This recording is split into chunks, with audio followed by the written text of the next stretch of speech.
Good morning students, ਸਵਾਗਤ ਹੈ ਤੁਹਾਡਾ ਅੱਜ ਦੀ ਪੰਜਾਬੀ ਲਾਜ਼ਮੀ ਦੀ ਕਲਾਸ ਵਿੱਚ। ਹਾਂਜੀ, ਆਪਾਂ ਕਰ ਰਹੇ ਸੀਗੇ 27 ਜਨਵਰੀ ਕਹਾਣੀ। ਆਪਾਂ ਵਿਸ਼ਾ ਵਸਤੂ ਕਰ ਚੁੱਕੇ ਹਾਂ।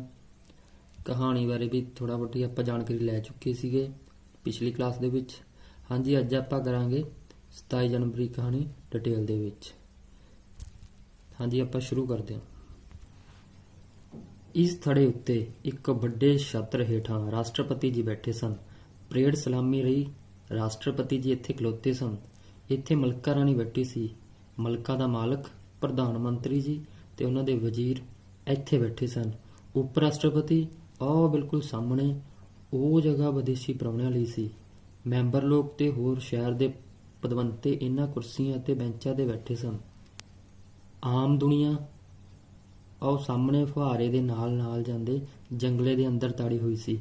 ਮੈਂ ਜੰਗਲਾ ਟੱਪ ਕੇ ਉੱਥੇ ਉਹ ਸਾਹਮਣੇ ਨਿੱਕੀਆਂ ਅਫਸਰਾਂ ਵਾਲੀ ਜਗ੍ਹਾ 'ਤੇ ਪਹੁੰਚ ਗਿਆ ਸਾਂ। ਜਰਾ ਹਿੰਮਤ ਕਰਕੇ ਮੈਂ ਸਭ ਕੁਝ ਦੇਖ ਲਿਆ। ਇੱਕ ਜਵਾਨ ਜਿਹਾ ਜਮਾਂਦਾਰ ਮਾੜੂਏ ਜਿਹੇ ਕੁੱਬੇ ਬੁੱਢੇ ਜਮਾਂਦਾਰ ਨੂੰ ਇਹ ਸਭ ਕੁਝ ਵਿਖਾ ਰਿਹਾ ਸੀ। ਕੁੱਬਾ ਜਮਾਂਦਾਰ ਝਾੜੂ ਦੇਂਦਿਆਂ ਬੜੀ ਮੁਸ਼ਕਲ ਨਾਲ ਧੌਣ ਉੱਚੀ ਕਰਕੇ ਦੇਖਦਾ ਸੀ। ਨੌਜਵਾਨ ਦੀ ਸਾਰੀ ਗੱਲ ਸੁਣ ਕੇ ਬੁੱਢੜੇ ਨੇ ਬੜੀ ਹੈਰਾਨੀ ਨਾਲ ਕਿਹਾ, ਨਾਨੂ, ਸੱਚਮੁੱਚ ਤੂੰ ਆਪਣੀ ਅੱਖੀਂ ਇਹ ਸਭ ਕੁਝ ਵੇਖਿਆ ਹੈ? ਹਾਂ ਚਾਚਾ ਝੰਡੂ, ਹਾਂ।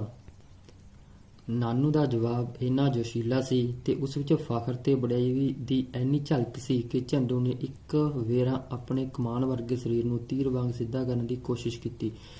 ਇੰਡੀਆ ਗੇਟ ਵਿੱਚ ਜਿਨ੍ਹਾਂ ਲੋਹੇ ਦੀਆਂ ਕੰਡਿਆਲੀਆਂ ਤਾਰਾਂ ਨੂੰ ਕੱਲ੍ਹ ਸਵੇਰ ਤੱਕ ਮਜ਼ਬੂਤ ਤੋਂ ਮਜ਼ਬੂਤ ਬਣਾਉਣ ਦੇ ਯਤਨ ਹੁੰਦੇ ਰਹੇ ਸਨ, ਜਿਨ੍ਹਾਂ ਜੰਗਲਿਆਂ ਨੂੰ ਕੱਲ੍ਹ ਸਵੇਰ ਤੱਕ ਲੋਹੇ ਦੇ ਮਜ਼ਬੂਤ ਡੰਡਿਆਂ ਨਾਲ ਇੱਕ ਤਰ੍ਹਾਂ ਜੇਲ੍ਹਖਾਨੇ ਦਾ ਰੂਪ ਦਿੱਤਾ ਜਾ ਰਿਹਾ ਸੀ, ਕੱਲ੍ਹ ਸਵੇਰ ਤੱਕ ਮਹੀਨਿਆਂ ਤੋਂ ਜੋ ਪ੍ਰਬੰਧ ਕੀਤੇ ਜਾ ਰਹੇ ਸਨ, ਜੋ ਸੜਕਾਂ ਸਜਾਈਆਂ ਜਾ ਰਹੀਆਂ ਸਨ, ਜੋ ਸਫਾਈਆਂ ਕੀਤੀਆਂ ਜਾ ਰਹੀਆਂ ਸਨ, ਅੱਜ ਸਵੇਰ ਸਭ ਕੁਝ ਟੁੱਟਿਆ ਭੱਜਿਆ ਖਿਲਰਿਆ ਪੁਲਰਿਆ ਪਿਆ ਸੀ। ਨਾ ਕੋਈ ਤਾਰ ਸਾਬਤ ਸੀ, ਨਾ ਕੋਈ ਜੰਗਲਾ, ਨਾ ਕੋਈ ਪੁਲ। ਸਾਰੇ ਇੰਡੀਆ ਗੇਟ ਦੀ ਹਾਲਤ ਐਸੀ ਸੀ ਜੈਸੀ ਮੁਸਾਫਰਾਂ ਦੇ ਤੁਰ ਜਾਣ ਵਾਲੀ ਸਵੇਰ ਨੂੰ ਸਰਾਂ ਦੇ ਕਮਰੇ ਦੀ ਹੁੰਦੀ ਹੈ। ਬੈਂਚ ਅੱਧ ਟੁੱਟੇ, ਕੁਰਸੀਆਂ ਮੁੱਦੀਆਂ, ਕਾਗਜ਼ਾਂ ਪੱਤਲਾਂ ਡੂਨਿਆਂ ਛਿੱਲੜਾਂ ਦੇ ਢੇਰ ਇਵੇਂ ਸਨ ਜਿਵੇਂ ਕੱਲ੍ਹ ਕੋਈ ਜ਼ੋਰਦਾਰ ਝੱਖੜ ਝੁੱਲਿਆ ਹੋਵੇ, ਜਿਸ ਨਾਲ ਸਭ ਕੁਝ ਉੱਡ ਕੇ ਇੰਡੀਆ ਗੇਟ ਆਣ ਕੇ ਜਮ੍ਹਾਂ ਹੋ ਗਿਆ ਹੋਵੇ। ਝੰਡੂ ਕੂੜਾ ਇਕੱਠਾ ਕਰਨ ਵਾਲੀ ਟੋਕਰੀ ਮੁੱਧੀ ਮਾਰ ਕੇ ਉੱਪਰ ਬਹਿ ਗਿਆ ਸੀ, ਕਿਉਂਕਿ ਝਾੜੂ ਫੇਰਦਿਆਂ ਨਾਨੂ ਵੱਲ ਵਿਖਾਈਆਂ ਜਾ ਰਹੀਆਂ ਥਾਵਾਂ ਨੂੰ ਠੀਕ ਵੇਖ ਨਹੀਂ ਸੀ ਸਕਦਾ ਤੇ ਨਾਨੂ ਵਿਖਾਉਣ ਤੇ ਤੁਲਿਆ ਹੋਇਆ ਸੀ। ਉਸਨੂੰ ਆਪਣੀ ਖੁਸ਼ਕਿਸਮਤੀ ਤੇ ਮਾਣ ਸੀ। ਉਸਨੂੰ ਬੜਾ ਮਾਣ ਸੀ ਨੇੜੇ ਹੋ ਕੇ ਪਰੇਡ ਵੇਖਣ ਦਾ, ਫਿਰ ਆਪਣੇ ਆਗੂਆਂ ਨੂੰ ਵੇਖਣ ਦਾ ਤੇ ਸਭ ਤੋਂ ਵਧੇਕ ਮਲਕਾ ਰਾਣੀ ਨੂੰ ਵੇਖਣ ਦਾ, ਜੋ ਇਸ ਸਾਲ ਰਿਪਬਲਿਕ ਡੇ ਦੀ ਪਰੇਡ ਵਾਸਤੇ ਖਿੱਚ ਦਾ ਕਾਰਨ ਸੀ। ਮੁੱਦੀ ਟੋਕਰੀ ਤੇ ਜਿਵੇਂ ਕੋਈ ਪਾਟੀ ਹੋਈ ਖਿੱਦੋ ਪਈ ਹੋਵੇ। ਝੰਡੂ ਬੋਲਣ ਲੱਗਿਆ, ਇਵੇਂ ਲੱਗਦਾ ਸੀ ਇੰਨੇ ਨੂੰ ਇੱਥੇ ਕਾਮਿਆਂ ਦਾ ਜਲਸਾ ਜਿਹਾ ਹੋਣ ਲੱਗ ਪਿਆ। ਸਰਦੀ ਕਰਕੇ ਬਹੁਤਿਆਂ ਦੇ ਹੱਥ ਅਜੇ ਕੱਛਾਂ ਵਿੱਚ ਹੀ ਸਨ। ਝੰਡੂ ਨੇ ਹੀ ਅਜੇ ਝਾੜੂ ਹਿਲਾਇਆ ਸੀ। ਉਹ ਵੀ ਤੁਰੰਤ ਹੀ ਨਾਨੂ ਦੀਆਂ ਗੱਲਾਂ ਸੁਣ ਤੇ ਉਸ ਵੱਲੋਂ ਵਿਖਾਈਆਂ ਜਾ ਰਹੀਆਂ ਥਾਵਾਂ ਦੇ ਵੇਖਣ ਲਈ ਬਹਿ ਗਿਆ ਸੀ। ਸੂਰਜ ਦੀ ਟਿੱਕੀ ਨੇ ਚਮਕ ਕੇ ਸਾਰਿਆਂ ਵਿੱਚ ਕੋਈ ਜਾਨ ਜਿਹੀ ਪੈਦਾ ਕਰ ਦਿੱਤੀ। ਹੈੱਡ ਜਮਾਂਦਾਰ ਨੇ ਅੱਜ ਸਵੇਰੇ ਹੀ ਪੁੱਟ ਜਗਾਇਆ। ਅੱਜ ਤੇ ਸਰਦੀ ਕਰਕੇ ਹੱਥ ਪੈਰ ਵੀ ਨਹੀਂ ਖੁੱਲ੍ਹਦੇ। ਉਹ ਫੱਟੇ ਸਾਰੇ ਮੈਂ ਮੋਢਿਆਂ ਤੇ ਢੋਏ ਗੱਡਿਆਂ ਵਾਲੇ ਤੇ ਚੁਰਸਤੇ ਵਿੱਚ ਉਤਾਰ ਜਾਂਦੇ ਸਨ। ਕੰਡਿਆਲੀਆਂ ਤਾਰਾਂ ਨਾਲ ਮੇਰੇ ਹੱਥ ਅਜੇ ਵੀ ਛਿੱਲੇ ਪਏ ਹਨ। ਤਾਰਾਂ ਵਿੱਚ ਤਾਰਾਂ ਹੱਥ ਲਾਏ ਬਿਨਾਂ ਫਸਦੀਆਂ ਨਹੀਂ ਸਨ। ਇਹ ਗੱਲਾਂ ਸੁਣ ਕੇ ਝੰਡੂ ਆਖਣ ਲੱਗਾ, 25 ਤਰੀਕ ਦੀ ਰਾਤ ਤੱਕ ਤਾਂ ਅਸੀਂ ਸਾਰੇ ਇੰਡੀਆ ਗੇਟ ਦੇ ਜਿਵੇਂ ਮਾਲਕ ਸਾਂ।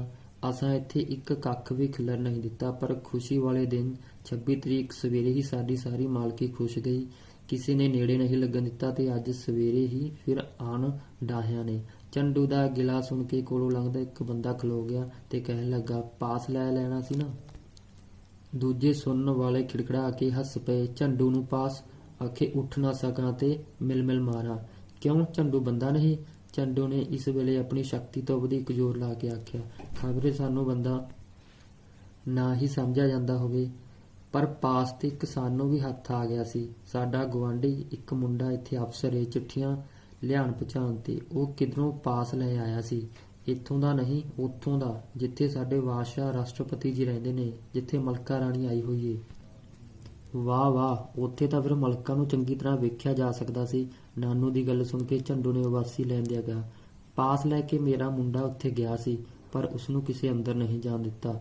ਕੱਪੜੇ ਤਾਂ ਸਾਡੇ ਇਹੋ ਜਿਹੇ ਹੀ ਹੋਣੇ ਹੋਏ। ਸੰਤਰੀਆਂ ਨੇ ਉਲਟਾ ਸਾਨੂੰ ਡਾਂਟਿਆ ਤੇ 2 ਧੱਕੇ ਦੇ ਕੇ ਪਿੱਛੇ ਮੋੜ ਦਿੱਤਾ। ਪਾਸ ਵੀ ਖੋਹ ਲਿਆ ਤੇ ਕਿਹਾ, ਭੱਜ ਜਾ, ਨਹੀਂ ਤਾਂ ਚੋਰੀ ਵਿੱਚ ਪਕੜਿਆ ਜਾਵੇਗਾ।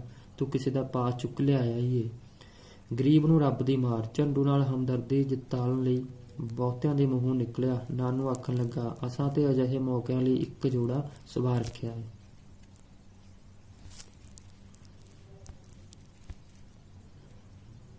ਅਸਾਂ ਤੇ ਅਜਿਹੇ ਮੌਕੇ ਲਈ ਇੱਕ ਜੋੜਾ ਸੁਭਾ ਰੱਖਿਆ। ਝੰਡੂ ਦਾ ਮੁੰਡਾ ਝੁਕ ਗਿਆ ਹੋਵੇਗਾ ਬਈ ਐਡੇ ਵੱਡੇ ਲੋਕਾਂ ਵਿੱਚ ਕੀਕਣ ਜਾਵੇ। ਇਹ ਗੱਲ ਸੁਣ ਕੇ ਨਾਨੂ ਨੇ ਕਿਹਾ, ਗੱਲ ਠੀਕ ਏ, ਡਰਿਆ ਕਿ ਮਰਿਆ? ਅਸੀਂ ਕਦੇ ਨਹੀਂ ਡਰੇ। ਜੇ ਡਰਦੇ ਤਾਂ ਇਹ ਕੁਝ ਕੱਲ ਵੇਖ ਸਕਦੇ ਸਾਂ। ਇਸ ਵਾਰ ਪਾਬੰਦੀ ਵੀ ਬੜੀ ਸੀ। ਡਰਨਾ ਤਾਂ ਕਰੇ ਵੀ ਕੀ, ਬੜਾ ਫਰਕ ਏ। ਸਾਡੇ ਕੱਪੜਿਆਂ ਤੋਂ ਹੀ ਪਤਾ ਲੱਗ ਜਾਂਦਾ ਗਰੀਬ ਦਾ, ਅਮੀਰ ਦਾ, ਪੇਂਡੂ ਦਾ, ਸ਼ਹਿਰੀ ਦਾ। ਬਲੈਤ ਵਿੱਚ ਆਖਦੇ ਨੇ ਕੁਝ ਪਤਾ ਨਹੀਂ ਲੱਗਦਾ, ਦਿਸਣ ਵਿੱਚ ਸਾਰੇ ਇੱਕੋ ਜਿਹੇ ਲੱਗਦੇ ਨੇ। ਇਹ ਗੱਲ ਠੀਕ ਏ। ਇੱਥੇ ਜਿਹੜੀਆਂ ਮੇਮਾਂ ਤੇ ਸਾਹਬ ਲੋਕ ਬਾਜ਼ਾਰ ਵਿੱਚ ਤੁਸੀਂ ਤੁਰਦੇ ਫਿਰਦੇ ਦੇਖਦੇ ਹੋ, ਉਹਨਾਂ ਵਿੱਚ ਮਲਕਾ ਔਰ ਉਸਦੇ ਮਾਲਕ ਦੇ ਲਿਬਾਸ ਵਿੱਚ ਕੋਈ ਫਰਕ ਨਹੀਂ ਦਿਸਦਾ। ਹਾਂ ਹਾਂ, ਬਿਲਕੁਲ ਠੀਕ ਹੈ। ਇਹੋ ਮਲਕਾ ਕਿਤੇ ਬਾਜ਼ਾਰ ਵਿੱਚ ਜਾ ਰਹੀ ਹੋਵੇ ਤਾਂ ਇਹੋ ਜਾਪੇਗਾ ਕਿ ਕੋਈ ਮੇਮ ਜਾ ਰਹੀ ਏ, ਤੇ ਕਿਸੇ ਵੀ ਮੇਮ ਨੂੰ ਮਲਕਾ ਸਮਝਣ ਦਾ ਭੁਲੇਖਾ ਲੱਗ ਸਕਦਾ ਹੈ। ਸਾਡੇ ਵੀ ਇਹੋ ਹਾਲਤ ਹੋ ਜਾਵੇਗੀ। ਜਰਾ ਸਾਡੇ ਦੇਸ਼ ਲਈ ਅਣਥੱਕ ਮਿਹਨਤ ਦੀ ਲੋੜ ਏ। ਅੱਛਾ, ਅਸਾਂ ਭਰਪੂਰ ਲਹਿਜੇ ਵਿੱਚ ਝੰਡੂ ਨੇ ਕਿਹਾ। ਮਿਹਨਤ ਤੇ ਅਸਾਂ ਵੀ ਘੱਟ ਨਹੀਂ ਕੀਤੀ। ਇਹ ਸਾਰਾ ਸਾਜ਼ ਸਮਾਨ ਅਸਾਂ ਸਾਰਿਆਂ ਘੱਟ ਮਿਹਨਤ ਕੀਤੀ ਏ। ਉਹ ਝੰਡੂ ਚਾਚਾ, ਇਹ ਬੜੀ ਨਿੱਕੀ ਜਿਹੀ ਗੱਲ ਏ। ਸਾਰੇ ਦੇਸ਼ ਦੀ ਸਾਂਝੀ ਉੱਨਤੀ ਲਈ ਸਾਰੇ ਰਲ ਕੇ ਮਿਹਨਤ ਕਰਨ ਤਾਂ ਕਾਇਆ ਪਲਟ ਜਾਂਦੀ ਏ ਮੁਲਕਾਂ ਦੀ। ਪਰ ਨਾਨੂ, ਬੰਨ ਬਣਾਉਣ ਪਿੱਛੇ ਸਾਡੇ ਗਰੀਬਾਂ ਨਾਲ ਉਦੋਂ ਵੀ ਉਹ ਸਲੂਕ ਹੋਵੇਗਾ ਕਿ ਸਾਡੇ ਸੋਚਣ ਵਿੱਚ ਹੀ ਫਰਕ ਏ। ਤੂੰ ਹੀ ਦੱਸ ਚਾਚਾ ਝੰਡੂ, ਅਸੀਂ ਕਿਸੇ ਦਾ ਮਕਾਨ ਬਣਾਉਣ ਲਈ ਮਜ਼ਦੂਰ ਜਾਂ ਰਾਜ਼ ਲੱਗੇ ਹੋਏ ਹੋਈਏ, ਜਦੋਂ ਮਕਾਨ ਬਣ ਜਾਏ ਤਾਂ ਆਖੀ ਇਸ ਵਿੱਚ ਰਹਿਣ ਦਾ ਵੀ ਸਾਡਾ ਹੱਕ ਏ, ਤਾਂ ਕੋਈ ਮੰਨੇਗਾ? ਵਾਹ ਬਈ ਵਾਹ, ਇਹ ਨਾਨੂ ਕਿੱਡਾ ਚਾਪਲੂਸ ਹੋ ਗਿਆ ਏ। ਕਿੱਥੇ ਕਿਸੇ ਦੇ ਮਕਾਨ ਦੀ ਗੱਲ ਤੇ ਕਿੱਥੇ ਸਾਂਝੇ ਦੇਸ਼ ਦੀ ਉੱਨਤੀ ਲਈ ਮਿਹਨਤ ਦੀ ਗੱਲ। ਬਸ ਬਸ, ਮੇਰਾ ਮਤਲਬ ਤੁਸੀਂ ਆਪ ਹੀ ਪੂਰਾ ਕਰ ਦਿੱਤਾ। ਸਾਂਝੇ ਦੇਸ਼ ਲਈ ਅਸਾਂ ਜੋ ਵੀ ਮਿਹਨਤ ਕੀਤੀ, ਸਮਝੋ ਦੇਸ਼ ਦੀ ਸੇਵਾ ਵੀ ਕੀਤੀ। ਚਾਚੇ ਝੰਡੇ ਨੂੰ ਦਿਲ ਨਹੀਂ ਲਾ ਲੈਣਾ ਚਾਹੀਦਾ ਕਿ ਸਾਨੂੰ ਨੇੜੇ ਨਹੀਂ ਆਉਣ ਦਿੱਤਾ। ਉਸ ਤੇ ਐਵੇਂ ਗੱਲਾਂ ਵਿੱਚ ਗੱਲ ਆਖੀਏ। ਦਿਲ ਨਾਲ ਲਾ ਲਈ ਤਾਂ ਕਿਹੜਾ ਉਸ ਕਿਲਾ ਢਾਹ ਲੈਣਾ ਏ। ਗੱਲਾਂ ਹੋ ਰਹੀਆਂ ਸਨ ਕਿ ਸਾਰੇ ਆਪੋ ਆਪਣੇ ਕੰਮਾਂ ਵਿੱਚ ਲੱਗ ਪਏ। ਖਬਰੇ ਮਲਕਾਂ ਨੇ ਅੱਜ ਫਿਰ ਉਸ ਰਸਤਿਓਂ ਲੰਘਣਾ ਹੋਵੇ, ਕਿਸ ਦੇ ਮੂੰਹੋਂ ਨਿਕਲਿਆ। ਜਰਾ ਗੱਲਾਂ ਦਾ ਮਜ਼ਾ ਤਾਂ ਲੈਣ ਦਿਓ। ਝੰਡੂ ਦੇ ਮੁੜ ਇਹ ਆਖਣ ਪੁਰ ਫਿਰ ਮਜਮਾ ਇਕੱਠਾ ਹੋ ਗਿਆ। ਮੋਟਰਸਾਈਕਲ ਤੇ ਆਉਂਦੇ ਇੱਕ ਬੰਦੇ ਨੂੰ ਦੇਖ ਕੇ ਸਾਰੇ ਕੰਮ ਲੱਗ ਗਏ ਸਨ। ਉਹ 2 ਮਿੰਟ ਹੀ ਕੰਮ ਲਈ ਆਖ ਕੇ ਵੇਖ ਕੇ ਟੁਰ ਗਿਆ। ਇਸ ਮਜਮੇ ਵਿੱਚ ਸਫਾਈ ਵਾਲੇ ਜਮਾਦਾਰ ਸਨ ਜਾਂ ਚੀਜ਼ਾਂ ਢੋਣ ਵਾਲੇ ਮਜ਼ਦੂਰ, ਠੋਕਾ ਠੋਕੀ ਕਰਨ ਵਾਲੇ ਕੁਝ ਛੋਟੇ ਕਾਰੀਗਰ ਤੇ ਕੁਝ ਗੱਡਿਆਂ ਵਾਲੇ। ਕੁਝ ਤਾਂ ਐਵੇਂ ਜਬਲਿਆਂ ਹੀ ਮਾਰਦੇ ਸਨ, ਪਰ ਕਈ ਇੰਨੀਆਂ ਸੁਆਦਲੀਆਂ ਪਤੇ ਦੀਆਂ ਸਿਆਣੀਆਂ ਤੇ ਹਸਾਉਣੀਆਂ ਗੱਲਾਂ ਕਰਦੇ ਸਨ ਕਿ ਕੋਲੋਂ ਲੰਘਦੇ ਇੰਡੀਆ ਗੇਟ ਸੈਰ ਕਰਨ ਆਏ ਲੋਕ ਸੁਣ ਕੇ ਖਲੋ ਗਏ ਸਨ। ਫਿਰ ਗੱਲਾਂ ਸ਼ੁਰੂ ਹੋ ਗਈਆਂ।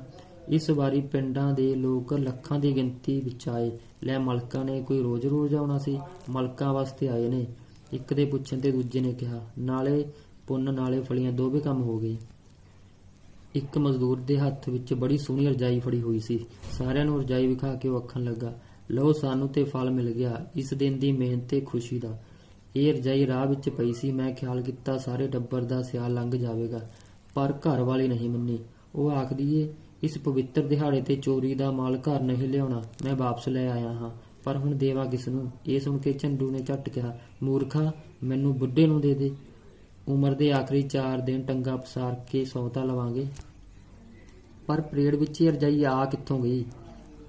ਇਸ ਸਵਾਲ ਦੇ ਜਵਾਬ ਵਿੱਚ ਨਾਨੂ ਨੇ ਝੱਟ ਦੱਸਿਆ, ਖੂਹ ਦੇ ਉਹ ਡੱਡੂ, ਤੁਸੀਂ ਕੁਝ ਦੇਖਿਆ ਹੀ ਨਹੀਂ। ਰਾਸ਼ਟਰਪਤੀ ਭਵਨ ਤੋਂ ਲੈ ਕੇ ਇੱਥੇ ਬਾਹਰ ਤੱਕ ਭੀੜ ਖੜੀ ਸੀ। ਉਹ ਲੋਕ 25 ਤਰੀਕ ਦੀ ਰਾਤ ਨੂੰ ਹੀ ਇੱਥੇ ਆ ਗਏ ਸਨ। ਰਜਾਈਆਂ ਉਹ ਨਾਲ ਲਿਆਏ ਸਨ। ਉਹਨਾਂ ਚੋਂ ਕਿਸੇ ਦੀ ਰਹਿ ਗਈ ਹੋਵੇਗੀ। ਅੱਛਾ, ਲੋਕ ਰਾਤੀ ਹੀ ਆ ਗਏ ਸਨ। ਲੈ, ਸਵੇਰੇ ਤਾਂ ਸਿਰਫ ਪਾਸਾਂ ਵਾਲੇ ਹੀ ਆਏ ਸਨ। ਜਾਂ ਹਮਾਤੜ ਜਿਨ੍ਹਾਂ ਦੇ ਜੁੱਸੇ ਵਿੱਚ ਰਾਤੇ, ਨਾਨੂ ਨੇ ਬੜੇ ਅਭਿਮਾਨ ਭਰੇ ਲਹਿਜੇ ਵਿੱਚ ਕਿਹਾ। ਇੱਕ ਬੜੀ ਸੋਹਣੀ ਨਾਜ਼ੁਕ ਜਿਹੀ ਜਨਾਨਾ ਜੋੜੀ ਇੱਕ ਮੁੰਡਾ ਬਦੋ-ਬਦੀ ਅੜਾਈ ਫਿਰਦਾ ਸੀ। ਇੱਕ ਬੜੀ ਨਾਜ਼ੁਕ ਜਿਹੀ ਜਨਾਨਾ ਜੁੱਤੀ ਇੱਕ ਮੁੰਡਾ ਬਦੋ-ਬਦੀ ਅੜਾਈ ਫਿਰਦਾ ਸੀ। ਜੁੱਤੀ ਸੋਹਣੀ ਸੀ, ਪੈਰਾਂ ਵਿੱਚ ਅੜਦੀ ਨਹੀਂ ਸੀ। ਸਾਰੇ ਉਸ ਵੱਲ ਵੇਖ ਰਹੇ ਸਨ। ਇੱਕ ਨੇ ਕਿਹਾ, ਇਹ ਤਾਂ ਕਿਸੇ ਪਾਸ ਵਾਲੇ ਦੀ ਹੀ ਜਾਪਦੀ ਹੈ। ਉਸ ਨੂੰ ਕੀ ਭਾਜੜ ਪੈ ਗਈ ਸੀ ਕਿ ਜੁੱਤੀ ਹੀ ਸੁੱਟ ਗਈ। ਲਓ, ਉੱਥੇ ਤਾਂ ਮਾਵਾਂ ਪੁੱਤਾਂ ਨੂੰ ਨਹੀਂ ਸੰਭਾਲ ਸਕੀਆਂ। ਜਾਣ ਵੇਲੇ ਤਾਂ ਪਾਸ ਵੇਖਦੇ ਹਨ, ਆਉਣ ਵੇਲੇ ਭੀੜ ਭੜੱਕਾ ਹੋ ਗਿਆ। ਕਈਆਂ ਨੇ ਜਿਹੜੇ ਬਾਹਰ ਦੂਰ ਖੜੇ ਸਨ, ਰਸਤੇ ਖੁੱਲ੍ਹੇ ਵੇਖ ਕੇ ਅੰਦਰ ਧਾਵਾ ਬੋਲ ਦਿੱਤਾ, ਚਲੋ ਉਹ ਥਾਂ ਹੀ ਵੇਖ ਲਈਏ ਜਿੱਥੇ ਪਾਸਾਂ ਵਾਲੇ ਬੈਠੇ ਸਨ। ਬਸ ਤੁਰਨ ਲੱਗਿਆ ਭੀੜ ਵਿੱਚ ਕਿਸੇ ਦੀ ਜੁੱਤੀ ਰਹਿ ਗਈ। ਨਾਨੂ ਦੀ ਗੱਲ ਸੁਣ ਕੇ ਝੰਡੂ ਆਖਣ ਲੱਗਾ, ਵੱਡਿਆਂ ਲੋਕਾਂ ਨੂੰ ਜੁੱਤੀਆਂ ਦਾ ਕੀ ਘਾਟਾ ਏ। ਝੰਡੂ ਦੀ ਇਸ ਗੱਲ ਤੇ ਪਏ ਚੰਗੇ ਹਾਸੇ ਵਿਚਕਾਰ ਹੀ ਸਭ ਨੇ ਵੇਖਿਆ ਕਿ ਇੱਕ ਬੀਬੀ ਤੇ ਇੱਕ ਬਾਬੂ ਇਹ ਗੱਲਾਂ ਸੁਣ ਲਈ ਖਲੋ ਗਏ ਸਨ। ਲਿਬਾਸ, ਅਕਲ, ਸੂਰਤ, ਗੱਲ ਕਰਨ ਦਾ ਢੰਗ ਇਸ ਜੋੜੀ ਦਾ ਐਸਾ ਸੀ ਕਿ ਸਭ ਦੀ ਤਵੱਜੋ ਇਹਨਾਂ ਵੱਲ ਹੋ ਗਈ। ਬੀਬੀ ਬਾਬੂ ਨੂੰ ਆਖ ਰਹੀ ਸੀ, ਅਸੀਂ ਚੰਗੇ ਰਹੇ ਜੇ ਇੱਥੇ ਆ ਜਾਂਦੇ ਤਾਂ ਨਾਲੇ ਧੱਕੇ ਖਾਂਦੇ, ਨਾਲੇ ਕੁਝ ਗੁਆ ਕੇ ਜਾਂਦੇ ਤੇ ਨਾਲੇ ਮਖੌਲਾਂ ਕਰਵਾਉਂਦੇ। ਤੁਸੀਂ ਵੀ ਪਰੇਡ ਨਹੀਂ ਵੇਖੀ? ਨਾਨੂ ਨੇ ਬੜੀ ਹੈਰਾਨੀ ਨਾਲ ਪੁੱਛਿਆ। ਨਹੀਂ, ਅਸਾਂ ਪੂਰੀ ਪਰੇਡ ਵੇਖੀ ਏ। ਇੱਕ ਆਈਟਮ ਨੂੰ ਵੇਖਿਆ ਏ, ਬੜੇ ਆਰਾਮ ਨਾਲ ਘਰ ਵਿੱਚ ਬਹਿ ਕੇ ਵੇਖਿਆ ਏ। ਇਹ ਸਾਡੀ ਘਰ ਵਾਲੀ ਨਹੀਂ ਸੀ ਮੰਨਦੀ। ਇਹ ਆਖਦੀ ਸੀ ਜ਼ਰੂਰ ਇੰਡੀਆ ਗੇਟ ਜਾਵਾਂਗੇ, ਪਰ ਹੁਣ ਤੁਹਾਡੀਆਂ ਗੱਲਾਂ ਸੁਣ ਕੇ ਇਹ ਵੀ ਆਖਦੀ ਏ ਚੰਗੇ ਰਹੇ। ਬਾਬੂ ਦੀ ਗੱਲ ਸੁਣ ਕੇ ਇੱਕ ਨੇ ਪੁੱਛਿਆ, ਫਿਰ ਤੁਸੀਂ ਘਰ ਬੈਠ ਕੇ ਸਭ ਕੁਝ ਕਿਸ ਤਰ੍ਹਾਂ ਵੇਖ ਲਿਆ? ਇਸ ਤੋਂ ਪਹਿਲਾਂ ਕਿ ਬੀਬੀ ਜਾਂ ਬਾਬੂ ਵਿੱਚੋਂ ਕੋਈ ਉੱਤਰ ਦਿੰਦਾ, ਨਾਨੂ ਵਿੱਚੋਂ ਹੀ ਬੋਲ ਪਿਆ, ਇਹਨਾਂ ਘਰ ਬੈਠਿਆਂ ਮੂਰਤਾਂ ਹੀ ਵੇਖ ਲਈਆਂ ਹੋਣਗੀਆਂ। ਬਾਬੂ ਨੇ ਕਿਹਾ, ਨਹੀਂ, ਅਸਾਂ ਟੈਲੀਵਿਜ਼ਨ ਤੇ ਸਭ ਕੁਝ ਵੇਖਿਆ ਹੈ। ਲੈ, ਤੇ ਫਿਰ ਟੈਲੀਵਿਜ਼ਨ ਹੋਰ ਕੀ ਏ? ਮੂਰਤਾਂ ਹੀ ਤੇ ਹਨ। ਇੱਥੇ ਆ ਕੇ ਵੇਖਣ ਤੇ ਟੈਲੀਵਿਜ਼ਨ ਵੇਖਣ ਵਿੱਚ ਇੰਨਾ ਹੀ ਫਰਕ ਏ ਜਿੰਨਾ ਅਸਲੀ ਆਦਮੀ ਤੇ ਉਸ ਦੀ ਮੂਰਤ ਵੇਖਣ ਵਿੱਚ ਏ। ਇਹ ਗੱਲ ਸੁਣ ਕੇ ਸਾਰੇ ਨਾਨੂ ਵੱਲ ਵੇਖਣ ਲੱਗ ਪਏ। ਇਹ ਸਾਰੀਆਂ ਗੱਲਾਂ ਜਾਣਦਾ ਜੇ, ਫਰਕ ਕੀ ਪਿਆ? ਸਾਹਮਣੇ ਤੇ ਟੈਲੀਵਿਜ਼ਨ ਵਿੱਚ ਸਭ ਕੁਝ ਦਿਸਦਾ ਸੀ। ਬਾਬੂ ਦੀ ਗੱਲ ਸੁਣ ਕੇ ਨਾਨੂ ਨੇ ਬੀਬੀ ਨੂੰ ਸੰਬੋਧਨ ਕਰਦਿਆਂ ਕਿਹਾ, ਬਾਬੂ ਜੀ ਹੋ ਗਏ ਹੁਣ ਪਰਦੇਸ, ਤੁਸੀਂ ਘਰ ਉਹਨਾਂ ਨੂੰ ਉਡੀਕ ਰਹੇ ਹੋਵੋ। ਇਹ ਆਪ ਆਉਣ ਦੀ ਬਜਾਏ ਆਪਣੀ ਮੂਰਤ ਭੇਜ ਦੇਣ, ਇਸ ਵਿੱਚ ਕੋਈ ਫਰਕ ਨਹੀਂ। ਹਾਸਾ ਮਚ ਗਿਆ। ਬਾਬੂ ਦੀ ਵਹੁਟੀ ਹਾਸੇ ਵਿੱਚ ਸ਼ਾਮਲ ਹੋਈ, ਪਰ ਬਾਬੂ ਨੂੰ ਕੁਝ ਫਿਕਰ ਜਿਹਾ ਲੱਗ ਗਿਆ। ਝੰਡੂ ਨੇ ਕਿਹਾ, ਚਲੋ ਸਾਡੇ ਨਾਲੋਂ ਤਾਂ ਇਹ ਵੀ ਚੰਗੇ ਰਹੇ, ਅਸਾਂ ਤੇ ਮੂਰਤਾਂ ਵੀ ਨਹੀਂ ਵੇਖੀਆਂ। ਲੈ, ਇਹ ਵੀ ਆਪਣਾ ਮੁਕਾਬਲਾ ਬਾਬੂਆਂ ਨਾਲ ਕਰਨ ਲੱਗ ਪਿਆ ਈ। ਜੱਟ ਦੀ ਕੁੜ ਕਿਰਲੀ ਤੇ ਸਤੀਰਾਂ ਨੂੰ ਜੱਫੇ। ਚਲੋ, ਕਿਸੇ ਵੇਖ ਲਿਆ, ਕਿਸੇ ਸੁਣ ਲਿਆ। ਵੱਡੀ ਗੱਲ ਤਾਂ ਇਹ ਹੈ ਕਿ ਮਲਕਾ ਰਾਣੀ ਦਾ ਸਵਾਗਤ ਇੱਥੇ ਬੜਾ ਹੋਇਆ। ਹਾਂ, ਰੂਸ ਦੇ ਮੁੱਖ ਮੰਤਰੀ ਨਾਲੋਂ ਵੱਧ, ਅਮਰੀਕਾ ਦੇ ਪ੍ਰਧਾਨ ਨਾਲੋਂ ਵੱਧ। ਇਉਂ ਜਾਪਦਾ ਸੀ ਜਿਵੇਂ ਅੰਗਰੇਜ਼ਾਂ ਨੂੰ ਇੱਥੋਂ ਤੋੜ ਕੇ ਹਿੰਦੁਸਤਾਨੀ ਪਛਤਾ ਰਹੇ ਹਨ। ਇਹ ਨਾਨੂ ਬੜਾ ਬੋਲੀ ਬਾਜ਼ ਏ।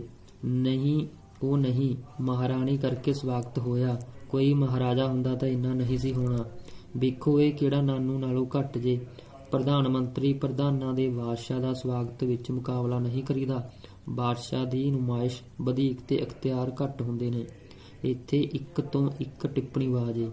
ਇੱਥੋਂ ਦੇ ਰਾਜਿਆਂ ਮਹਾਰਾਜਿਆਂ ਵੱਲੋਂ ਤਾਂ ਮਲਕਾ ਦਾ ਸਵਾਗਤ ਇਸ ਵਾਸਤੇ ਵਧੀਕ ਹੋਇਆ ਕਿ ਇੱਕੋ ਬਰਾਦਰੀ ਜੂ ਹੋਈ। ਨਹੀਂ, ਇਹ ਬੜਾ ਚਿਰ ਸਾਡੇ ਹਾਕਮ ਰਹੇ ਨੇ।